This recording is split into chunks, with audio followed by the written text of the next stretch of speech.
All right, folks, welcome in to Pickaxe and Roll, brought to you by our good friends over at Superbook Sports. I'm your host, Ryan Blackburn, at NBA Blackburn on Twitter, part of the Mile High Sports Podcast Network, and I'm excited to do a little bit of reaction today as we are now discussing this 9-10 game that happened tonight between the Oklahoma City Thunder and New Orleans Pelicans. I think it's an interesting battle between two teams that are in very similar positions, but like one is just a little bit further along than the other and also has, I think, stronger questions than the other. And unfortunately for the Pelicans, they are the team that has the questions and they are the team that lost tonight. So should be really interesting to see what they do this offseason. I'm going to ask the chat that in the coming minutes, but so think about what you would do if you were the Pelicans GM. But I'm very curious as to how people are reacting to this game, because now if you're the Nuggets, you know who you're going to face. Kind of. You know who you're going to face between two matchups. You're either going to face the Minnesota Timberwolves or the Oklahoma City Thunder. And it's interesting.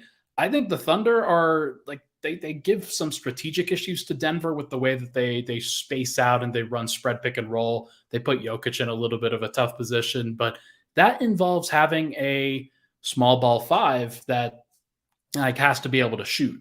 And Jalen Williams tonight, Arkansas Jalen Williams, not Santa Clara Jalen Williams on the wing.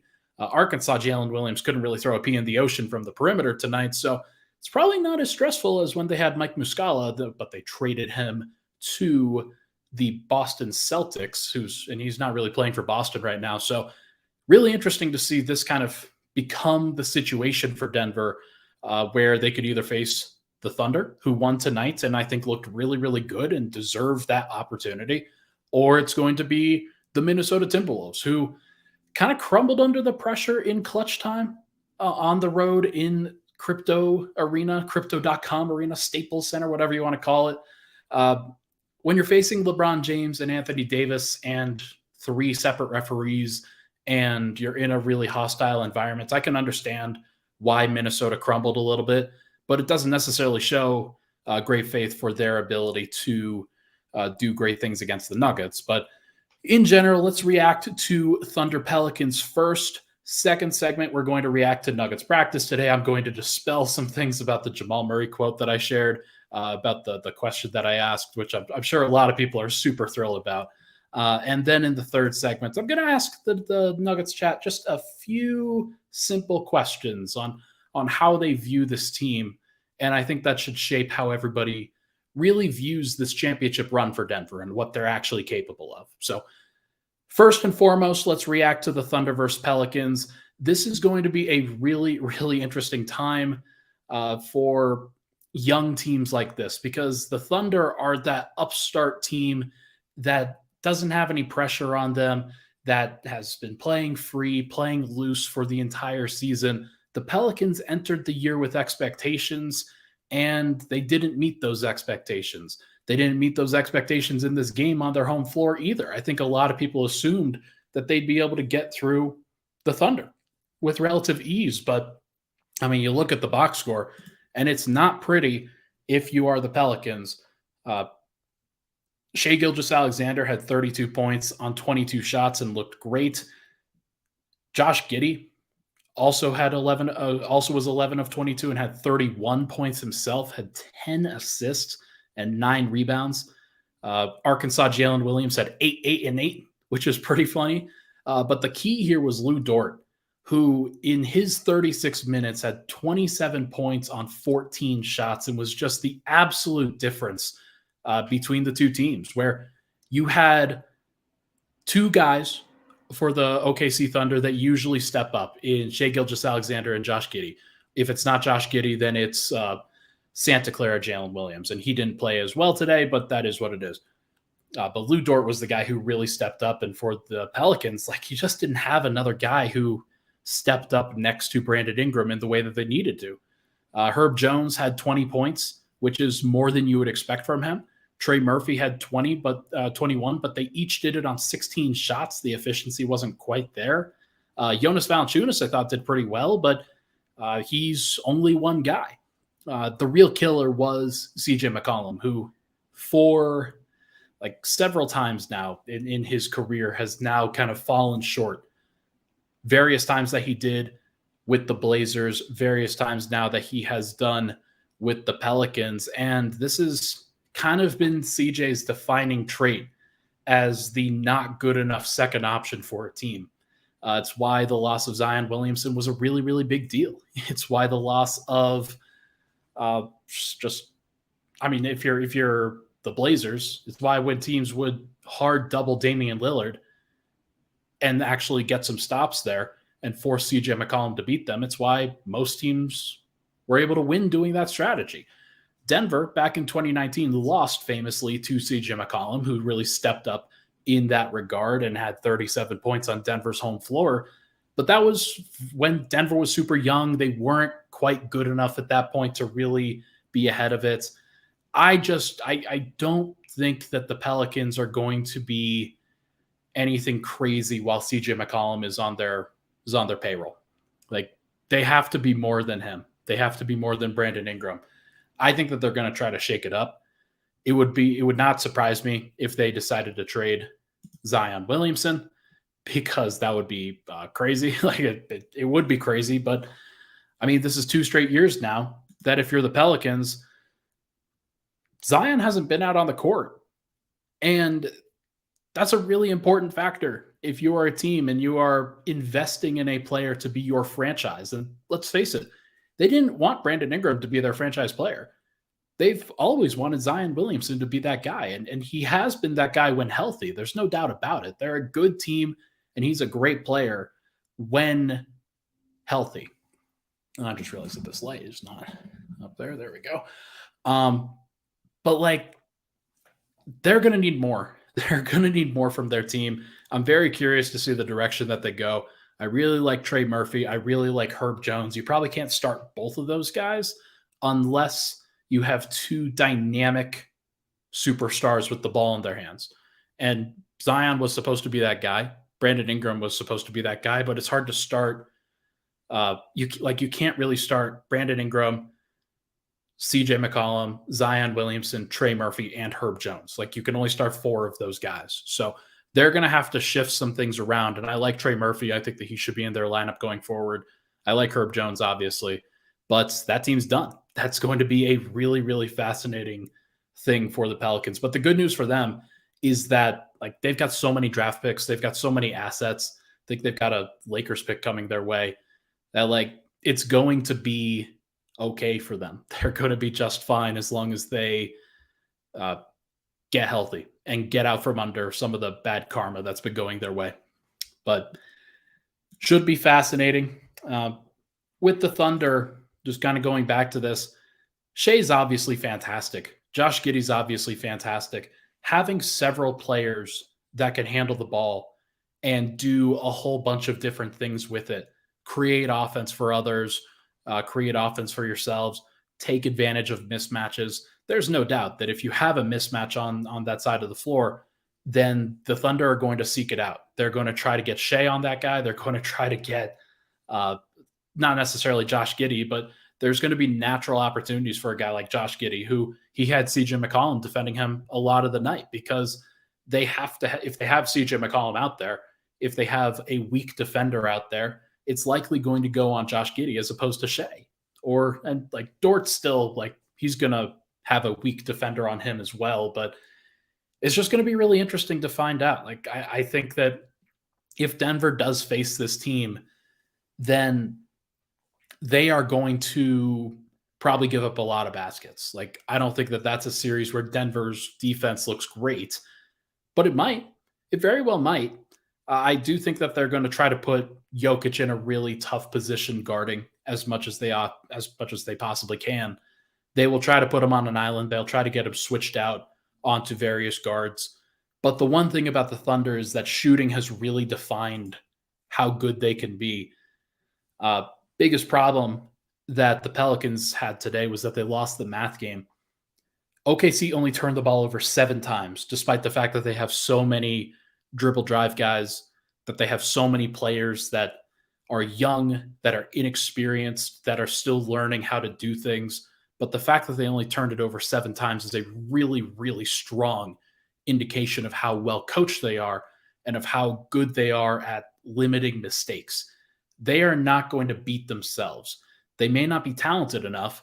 And like, I think you could see that with the shooting splits that they had. They had 45.7, 29.7, 87.5. Like, they got to the line and made 28 free throws. If you're going to give them 28 free throws, that's going to be a really tough prospect. So Denver's going to have to stay out of foul trouble if they face this team. There's no doubt about that. But they also are going to have to be pretty aggressive, and they're going to have to generate as many turnovers as they possibly can. OKC also grabbed 13 offensive rebounds, despite the fact that they are clearly undersized on the interior, but it was their perimeter guys and Josh Giddey and Lou Dort who combined for 8 offensive rebounds. So it's a very interesting team. It's a very interesting group, and it's going to be very fascinating to see if they ultimately beat the Timberwolves. But as Casey Mack says, and I think you're very, very right on this, you're acting like OKC has already beat the Wolves. They still have a game to play. You're right. You're absolutely right.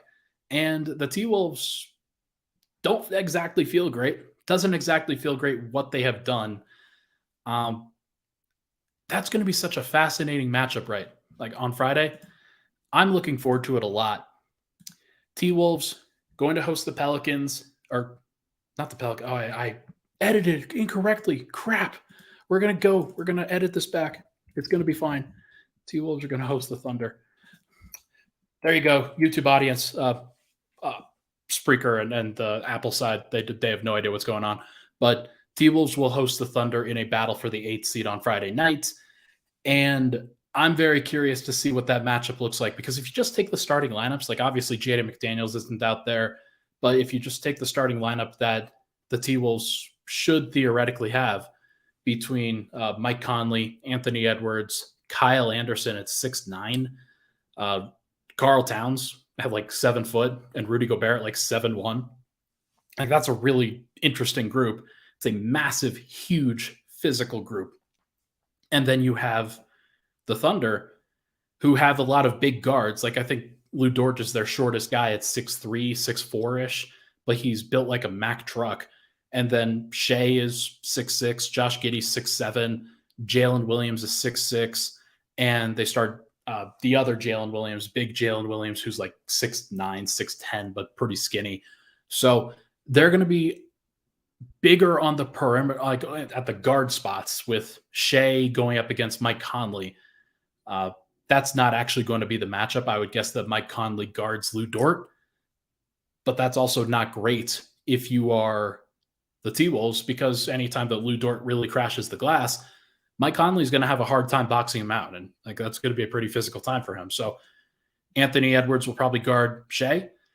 Kyle Anderson will probably guard Giddey, and how they deal with the bigs between Karl Towns and Jalen Williams and guys like that, that's going to be really fascinating between those two teams. So going to be interesting to see. Going to be interesting to see how they make it work. But I do think, and I talked about this with the T-Wolves, I think that Denver, like having seen them on Tuesday night last night, I feel pretty good about Denver's ability to match up with the T-Wolves. I also feel pretty good about Denver's ability to match up with the Thunder, because while the Thunder are going to be really good, like they still don't have a matchup for Jokic. It's a little bit different trying to deal with Jonas Valanciunas and trying to deal with Nikola Jokic. You're probably giving up the same number of rebounds, but you're also giving up 30 points on the interior and 10 assists. Like, it wouldn't surprise me if Denver, or if Jokic in that series averaged like, I don't know, 30, 16, and 9. Like, it's going to be a really tough time if you are the Thunder. And while Denver will also be scored upon because they are playing a traditional system, because the Thunder can get very creative in the way that they attack mismatches, and I think that Shea will probably go after Jamal. Shea will probably go after MPJ. They will try to cross match as much as they can and get people mixed up, and Denver will give up some offensive rebounds, etc. But Denver does have a major size advantage at pretty much every spot except for the point guard spots. And that's going to be it's going to be pretty reasonable to see that Denver can get that dub.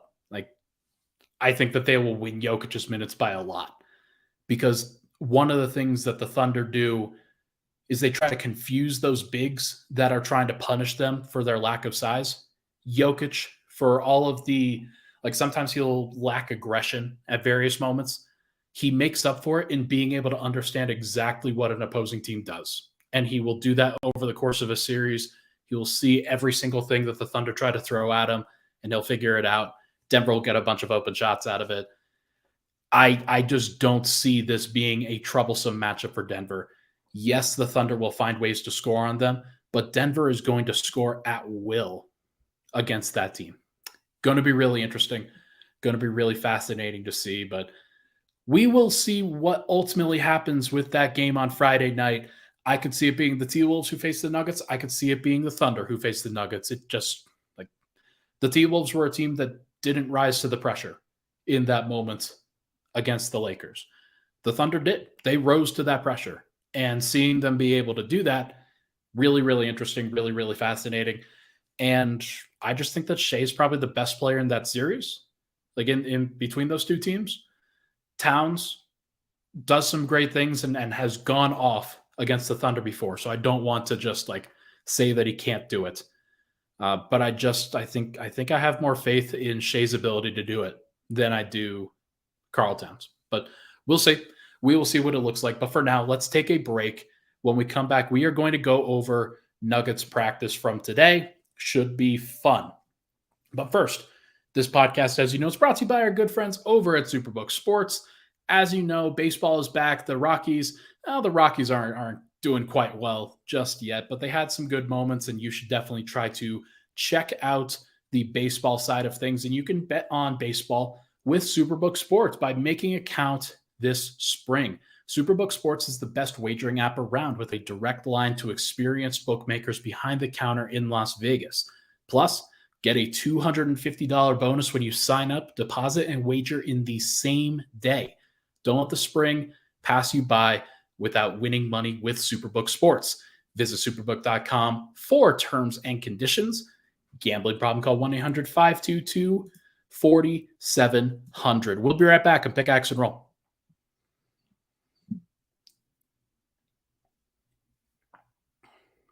All right, we're back. Pickaxe and Roll, Ryan Blackburn here. Thank you so much, everybody, for tuning in. Make sure to hit that like button on the YouTube side. MHS always does a great job with me, making sure to promote my work, and I should always promote everybody else's work as well, because we're a team and we do a lot of great things as a unit. Make sure to go check out the radio shows that have been going on, and they go on Monday through Friday. There's a whole bunch of stuff. I was on Broncos Country tonight with Bree Maestas, and she was hosting for 850 KOA, which is really cool. Make sure to go give Bree Maestas a follow on there. She does the Let's Talk Broncos podcast, which also appears on the MHS channel. So make sure to go give that a look ahead of the NFL draft later this month. All right, let's react to Nuggets practice. I pulled together some quotes. I pulled together some takes. Most importantly for Denver from this practice, I was curious to see what the intensity was going to be like. I had heard that this was going to be a practice where Denver went hard, where they were doing their best to go hard and be very physical. This was going to be one where I think yesterday they did, like I think Mike Malone said, player development stuff. And I think the PD guys did a great job with all of the players, or as many players as came in.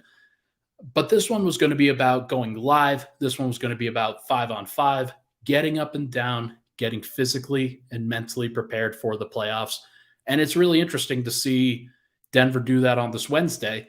They probably won't do it that much for the rest of this week. They just want to do it the one time. Maybe they'll do it again on Friday, but I wouldn't expect them to go hard consistently for a bunch of games or for a bunch of days. They are getting ready for the playoffs in the best way that they can. And I think that they just have to raise their level enough and make sure that it's going to be at that proper level of intensity. But spoke to Jamal Murray today, spoke to Aaron Gordon today, spoke to Michael Malone today, and all three were in pretty good moods. Definitely happy to be back out there. I think the buzz in the building was very much a getting ready for the first day of school once again, getting ready for like almost like a reunion in some ways where you're getting back together with the group. You know what's at stake, but there's no doubt that this team is ready after what I saw today. Jamal Murray said his thumb was a little sore, but he was a full participant in practice today. He is thinking about it. He is still thinking about it when he catches the ball. The thumb still gets knocked back a little bit. It's still, like, I guess he's not fully healthy in general, but for all intents and purposes, I feel pretty comfortable saying that Jamal's going to be just fine. Like, if he shoots like shit for like the first 4 games of a series, then maybe we could talk about it again. But every time I saw him, every time he had ice and he had a wrap on the thumb at various points, it never really bothered him as a shooter down the stretch. Like, I didn't see any noticeable difference. He's a gamer. He knows what he's getting into. But it is something to watch. I did mention at one point that I just realized I'm off center. I did mention at one point that the Nuggets were fully healthy heading into the playoffs. That's not technically true if you've got these nicks and bruises, but what I really should say and what everybody should really be thinking when I say that is that you're only going to get to like 90 to 95%. Like, you're never going to get to 100%. And if the worst thing that Denver has to deal with during these playoffs is Jamal's thumb being a little bit sore, like, he's going to be fine. Like, he's toughed out way tougher things than that. So not necessarily a big deal. Michael Talley says, didn't Malone say it won't fully heal all playoffs? Yeah, it might not. Like, maybe there is a ligament in there that's a little bit strained that he might have to get surgically repaired.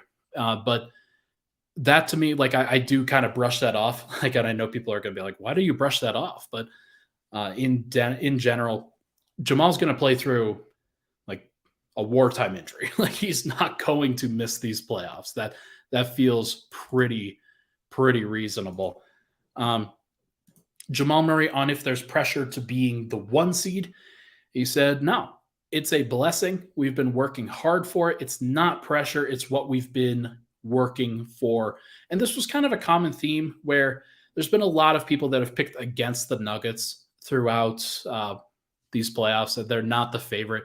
They're actually not even the second favorites. I was just looking up some odds on a betting site that will not be named. And that site said that the Nuggets were the 3rd Western Conference team with the 3rd best odds for getting to the finals, behind the Suns and the Warriors. Why the Warriors are there, I don't know. Maybe it's because they're facing the Kings and then potentially the Lakers, but like their path to the finals is relatively easy compared to Denver's, where they're going to have to face the Suns in all likelihood if they get through the first round. But I still think that there was a lot of questions on Denver being the 1 seed and what the actual level of pressure was for that. And Jamal says, no, like that's not where their minds are at. He talked about how because they worked for it, because they worked to try to get it, they felt like it was more of a reward because of the home court advantage, as opposed to the pressure that comes with it.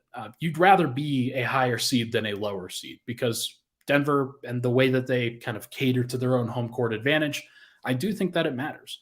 Like, they're just a tangibly different team at home than they have been on the road all year. So the more home games they can play, the better they'll probably be.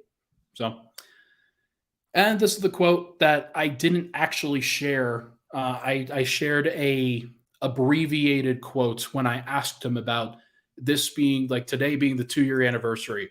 And like, anniversary was the wrong word, of course, but 2 years on the dot since he tore the ACL. He says, quote, yeah, I try not to have my mind on it. That's the biggest thing. I try not to separate my good leg and my bad leg. It's 2 good legs. I haven't thought about it till you brought it up, so I appreciate it, Ryan. Jamal and I have a good relationship, first and foremost. Like, he gives me shit a lot, and he is willing to do that because I'm willing to take it and like have some good banter back and forth. And I know a lot of people are like, they looked at that and they saw that what I tweeted as the abridged version of that, and they're like, why in the world would you ask him that, Ryan? How dare you ask him that? Why would you do that? And like, guys, it is a storyline. Like the previous 2 seasons, Denver didn't have Jamal Murray. Part of his journey for across this year was that he's moved on from thinking about landing and thinking about cutting and thinking about doing various things where he's absorbing contact. And now that he's not thinking about it, that should be a great sign. That should be a great sign of where he's at and his overall progression from where the injury was at the beginning of the season and him being able to kind of test out his limits and see what he could do to now it's just like not a thing. And that's a great sign. Denver's managed it reasonably well. I do think that they've played him probably too many minutes, if I'm being honest. Like, I still don't think that he should have played as many minutes. I think he was at 2,200 or so on the season. Let's just look it up. 2133 on the season. I would have rather him be under 2,000, but like it's neither here nor there. I expected him to play about 60 to 65 games. He finished at 65. It was just more about the overall minute per game load, and they wouldn't put on more onto his plate if they didn't believe that he could physically take it and if that wasn't good for him. Because Denver, of course, like their goal has always been championship, and they want Jamal to be in the best place he can be. So I think that he's in a pretty good spot, despite the fact that he's dealing with the thumb injury. There are things that he's going to have to work on, but his overall mentality, he's going to continue to get better. He's going to continue to progress.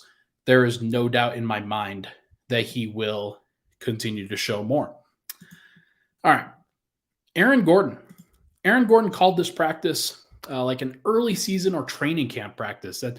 I understand why he said that, just because everybody's kind of going harder. They're not showing as much caution as they would during the regular season, where very little opportunity to go 5-on-5, to go live. Those are limited opportunities in general. So it's nice for Denver to have that, for them to be able to really be intense and to generate that focus and intensity, kind of manufacture it a little bit, as opposed to dancing around and trying to go halfway. It's nice for Aaron Gordon to be in that place. He also did say today that he feels great physically, that this is the best he's felt since the All-Star break, basically, because he wasn't feeling great after the All-Star break with the injury that he sustained to his shoulder. So good to see him put some distance from that. Good to see him get away, be ready physically. And it seems like he's in a pretty good spot. So that is an exciting prospect. Aaron Gordon on the pressure of the 1 seed, quote, "It's nice to have home court advantage. I don't think there's pressure when you're prepared." Just a good quote. Wanted to include it. Aaron Gordon, "We got the number 1 for a reason. So we're just going to continue to build those habits and really focus on what got us that 1 seed."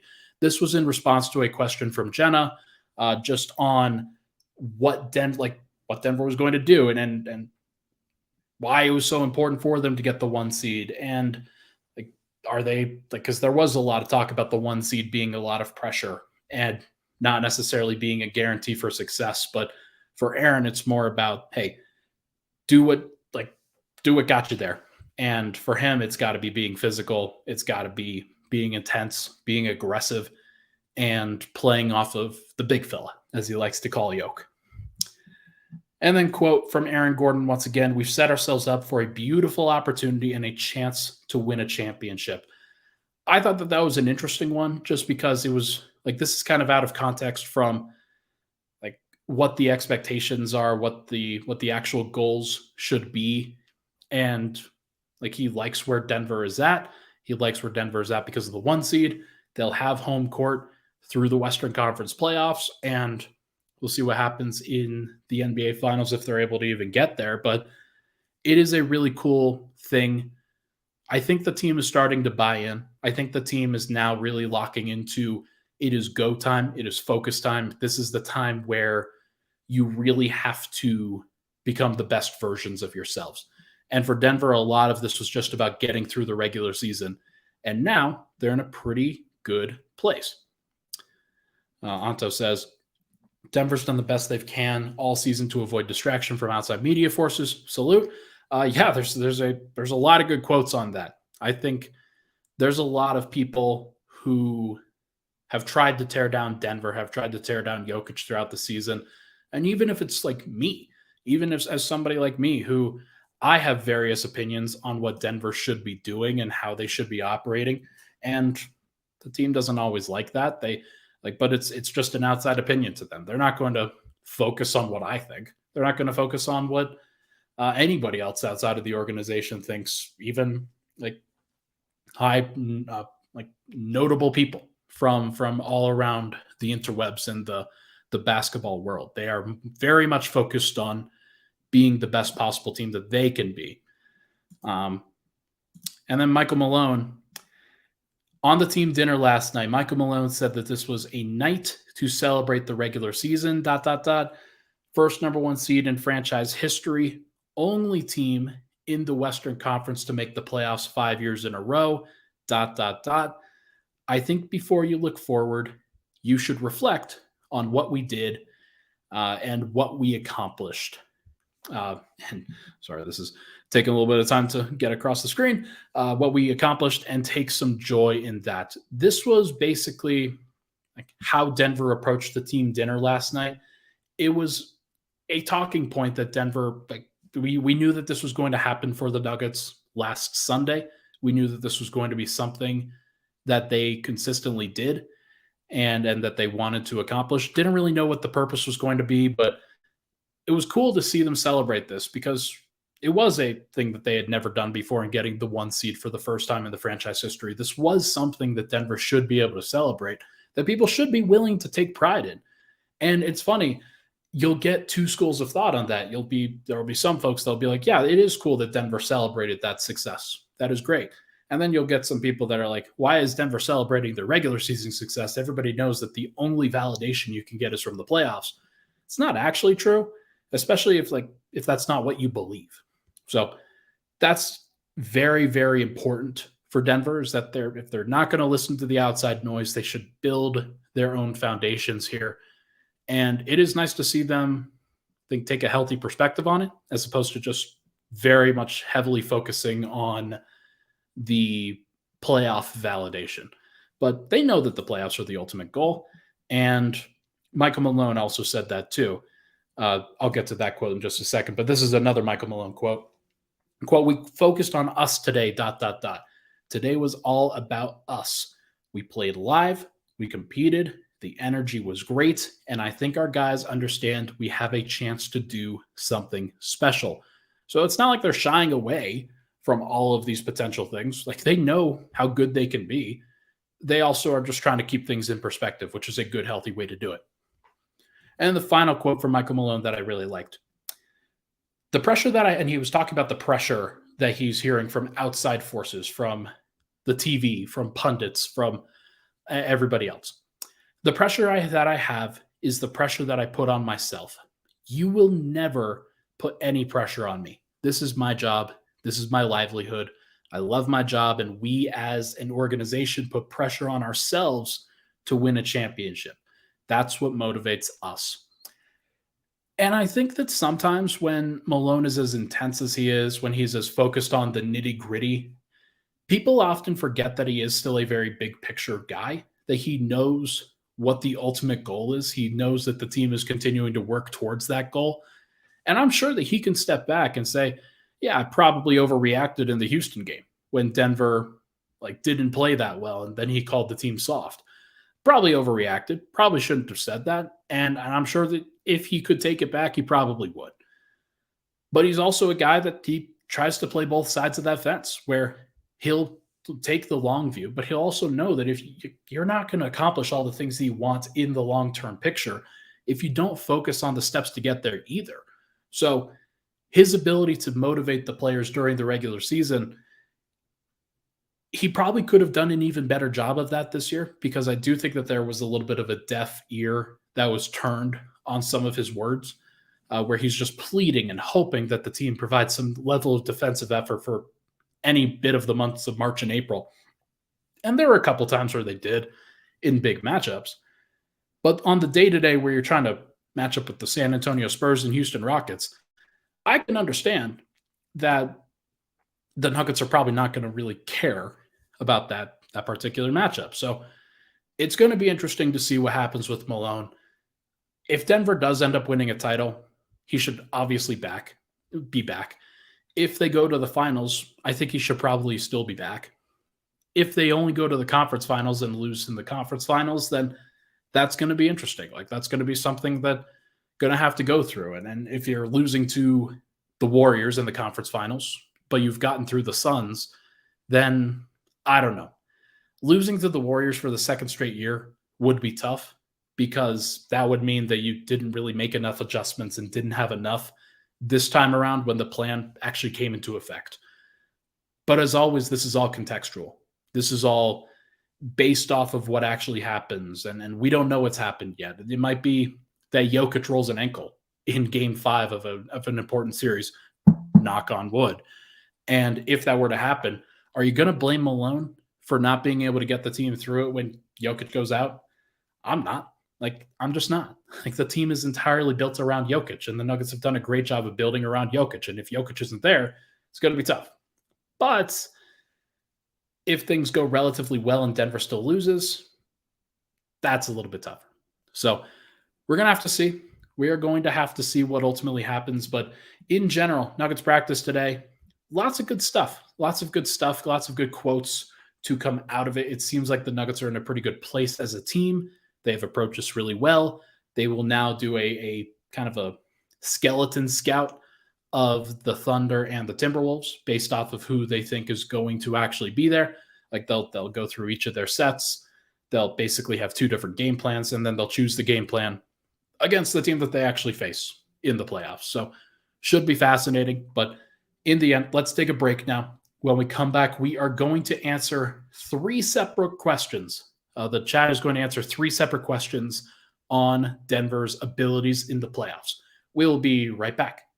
Hey, what's up? It's DeHuff. You got to check out my podcast, DeHuff Uncensored. I give an unfiltered reaction to all the crazy headlines from across the globe, and I'm not afraid to give an honest opinion about the Broncos, Nuggets, Avalanche, and Rockies. It's the DeHuff Uncensored podcast. Subscribe, listen, laugh. All right. Back at it, Pickaxe and Roll. Thank you so much, everybody, for tuning in. As I mentioned, make sure to give this a like on the YouTube side. If you're listening on the audio side, thank you so much, first and foremost. But if you can, a rating, review, and subscribe on the Apple Podcasts side of things, especially. Getting me up to 200 ratings would be awesome. 197. I'm so close. Please just push me right over the top. That'll be such a big deal. It'll be great. All right. Let's get back into this. I wanted to answer, or at least ask, 3 separate questions. This is how we'll wrap up the pod today. 3 separate questions. And if the answer to all of those is yes, then things are going to be really good. Things are going to be really good for the Nuggets and Nuggets fans. First question. Do you believe in the Nuggets' highest level? Do you believe in when the Nuggets are at their best, when they are playing well, do you believe that that group is good enough to win a championship? That basically means it's pretty easy to see what that means. But when Jokic is out there, when he's balling, when he's playing the best defense of his career, when Murray is bubble Murray, when Porter's hitting 45% of his threes, when Aaron Gordon's doing his thing, when KCP is filling his role, when those guys are at their best, the Nuggets are at their best too. If you believe in that group, and if you believe in the Nuggets' highest level, then things should be off to a great start in terms of Denver's actual ability to do that. And we're getting some pretty consistent yeses from the chat right now. Anto says yes. Cosmic says hell yeah. Andrew Fisher says absolutely. And Justin Peters says absolutely. So we're getting a whole heck of a lot. And I think that that's a good place to start, where I think that Denver's best is just as good, if not better, than any other team. Because Jokic, when he raises his game to another level, is otherworldly. He's unbelievable. And there are things that he can do defensively in the playoffs that he doesn't even do in the regular season, because he's not as willing to get into foul trouble. He's not as willing to expend excess energy. In the playoffs, when it's do or die, you better believe that he's going to give off as much energy as he needs to get through that moment. Next question. Do you believe in the Nuggets' ability to reach their highest level when it matters? Because that's the other thing, is that how often teams actually are capable of reaching their highest level is a really big deal. Because some teams can't really do it all that often. I think when you think about those teams, I think about the Clippers. I think about that group where the best version of that team was world beating, was title favorite level. And they weren't able to reach that highest level against Denver in the bubble. They weren't able to reach that highest level pretty much any time over the course of these last 3-4 years. And because they couldn't reach it, the only times where they really could was when Terrence Mann was going off against Rudy Gobert in the Western Conference semifinals. And then that broke up the Utah. Actually, that didn't break up the Utah Jazz. That's crazy that they didn't break up that team at that point. But either way, like Utah, or that series was the time where the Clippers really reached their highest level. The Utah Jazz actually are a pretty good example of themselves. At their highest levels, they were a 60-win 1 seed. Like they were really, really good. Phoenix, really great when they're at their highest levels, but they didn't really reach that in the playoffs last year, and obviously went home very early or earlier because of it. I think in general that Denver's ability to reach the highest level is so important, because if they can get to that point that I talked about, then they're going to find, if they can find that relatively consistently, they are going to have an advantage in a lot of these matchups. Because if their highest level is better than any other team's highest level, and if they get there more frequently, then it gives them such a leg up in those moments. I think in general, if Denver can get to those points more consistently than other teams, then they have a great shot, great shot to win the finals. And that's like even over the teams in the East that I think a lot of people have projected over the Nuggets. I think that Denver's top level is actually higher than the Bucks. I think that it's higher than the Celtics, because Denver, like they can always generate a great shot. And when they are locked in on the defensive end, they can absolutely lock in on the defensive end. I was very curious about this number. During this season, Denver played 23 games, only 23, not a ton of games, but they played 23 against teams with a top 10 point differential on cleaning the glass. The Nuggets have the highest win percentage among every team in those situations. They're 14-9. Next best record was Boston at 15-10. Beyond that, Milwaukee at 14-10. Then Memphis and New York were tied. And actually, okay, so it's Memphis, New York, Philly, Golden State. All three of those teams were tied at 13-12. But Denver was able to get to that level more consistently. They had a top 4 point differential against teams that have a top 10 point differential in the NBA. Denver had the 5th ranked offense and the 10th ranked defense in those games. So they were able to find opportunities to win in those moments. And to me, that's a really, really important piece of this. Is that can you raise your game to the highest level more often than your opponents and be there more consistently? I think that that is a big deal.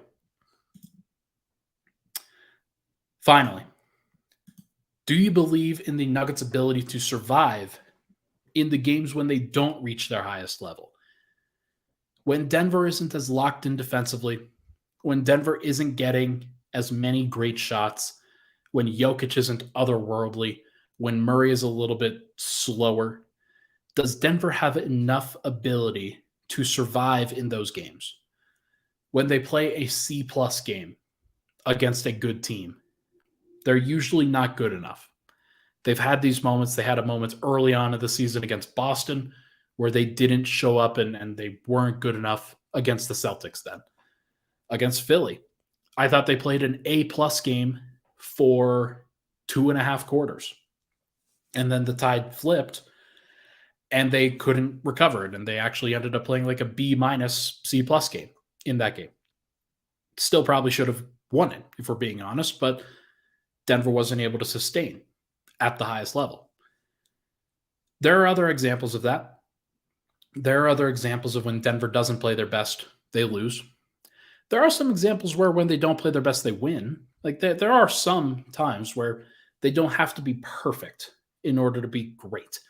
Like I'm trying to think back to some games, but the fact that I'm having to think about it, and the fact that I'm having to think about various games on their schedule where, yeah, they weren't at their best, but they still got it done. Against top 10 teams. Let me just look through their schedule and peruse that real quick. The Grizzlies, I mean, they weren't at their best against the Grizzlies when they didn't have Murray and Porter, but they held the Grizzlies to 91 points in that game. That was great. They weren't at their best when they faced the Phoenix Suns without Devin Booker, but they won that game on Christmas, and that was a really good win. They certainly can win games, but believing in their highest level or believing in their ability to do it when they don't reach their highest level, I think is a really important piece of this, because teams like Boston, teams like Milwaukee, when they play a C-plus game, they're good enough because of their overall talent level and because of their defense. Their defense is going to get it through. There are teams, especially in the Eastern Conference, that can make that up, that can make up that margin. Teams in the Western Conference, they have to be at their best, at least a little bit more, because the offense in the West is just so much better in general than the offenses in the East, where you've got Sacramento, Golden State, Denver, Phoenix, going to have a lot of high-flying, high-powered offenses, and then you also have the Los Angeles Lakers. So going to be interesting to see whether Denver can reach that level or whether, like, how often they actually do. But there are going to be times where when Jokic isn't on the court, when Murray and Porter are out there and Jokic isn't out there, where Denver's trying to get to that level and they're just not able to sustain it, that's going to be a problem. That's going to be an issue. So if Denver can survive those moments and then get back to the points where they play really well, they've got a great chance. They do. It's the minimizing of those times where they don't reach that highest level. They've got to be playing their best. Everybody knows that you've got to be playing your best in the playoffs. Like, that's always going to be a thing. But if you don't play your best, can Denver still survive? Can they win a game 4 when they're down 2-1 against the Suns when it gets ugly as hell? I don't know. And so because I don't know, I can't really fully answer this thing. But if the answer to all 3 of those questions is yes, then you should believe in the Nuggets to come out of the West. Like, there's no doubt if you believe in that. Do you believe in the Nuggets' highest level? Do you believe in the Nuggets' ability to reach their highest level when it matters? Do you believe in the Nuggets' ability to survive in games where they don't reach their highest level? If the answer to all of those is yes, then you should believe in Denver. If it's not, or if you have a couple yeses and a no, a couple no's and then a yes, then obviously that leaves room for doubt. There's no doubt in my mind that another team could upset Denver. And so I can't just sit here and fully say, yeah, that's absolutely, they're going to be perfectly fine. But I am going to say, and I'm going to take this stance now, after having seen practice today, after having seen just kind of where the team is at, what the team's mentality is, I am going to I almost made a prediction. That would have been horrible. I'm just thinking about that. I'm thinking that through in my head. Me, the reverse jinx guy. I almost made a prediction on the show, and that would have been a really bad idea. So no predictions. No predictions from me. If you believe in the Nuggets' ability and all of those things, then you think that Denver can get through it. I think that Denver can get through it. I think that they can. So going to just stick with that. That's the most important thing. But look, we're going to have to see. We're going to have to see what it looks like if Denver gets through the first round. We don't even know if Phoenix is getting through the first round. Maybe it's the Clippers. Maybe the Warriors actually lose to the Kings like a 6 seed should. Maybe the Lakers lose to the Memphis Grizzlies, and then Denver and 3 other top seeds are vying it out in the second round of the playoffs. So should be very interesting to see how it goes, but I'm looking forward to it. If you are interested, and Rich brings it up here, he talks about the rotation here. If you're interested in rotation conversations, I did a whole bunch of rotation talk on the podcast yesterday with a whole bunch of different combinations. Make sure to go check that out. But I'm looking forward to this entire time. I think that this is going to be a lot of fun. Justin Peters asks, which single player is the biggest X factor for these playoffs? For these playoffs, is it Nuggets related or is it Denver or NBA related? I think it's MPJ, because if MPJ can be a 20-point per game guy, if he can be that consistent of a third option for Denver, where you know that Murray's going to bring it, you know that Jokic is going to bring it, is MPJ going to bring it and be that consistent option every single night? Maybe. And if so, then Denver's going to have a great time. If not, and if he gets taken advantage of defensively, and if Denver can't keep him on the court, it's going to be an issue. So we will see. We'll see what actually happens. But for now, I think that is going to do it on this show. Michael, can you hit that outro music for me? That is going to do it for this episode of Pickaxe and Roll, brought to you by our good friends over at Superbook Sports. Thank you so much, everybody, for tuning in. Always enjoy doing the late night shows, although I do think that the schedule is going to be a little bit screwy over the course of these next couple months. With Denver always being in the late window, I'm probably going to have to do some shows post-game in the mornings, in the following morning. So make sure to watch out for that. Also, Weekends with Swipa will be Saturday. Make sure to tune into that one for a preview of this first round series against either the Thunder or the Timberwolves. Should be fun. Thank you so much, everybody, for tuning in. Appreciate all the love and support on the podcast. As always, we'll talk to you guys, let's say tomorrow. Tomorrow should be good. See ya.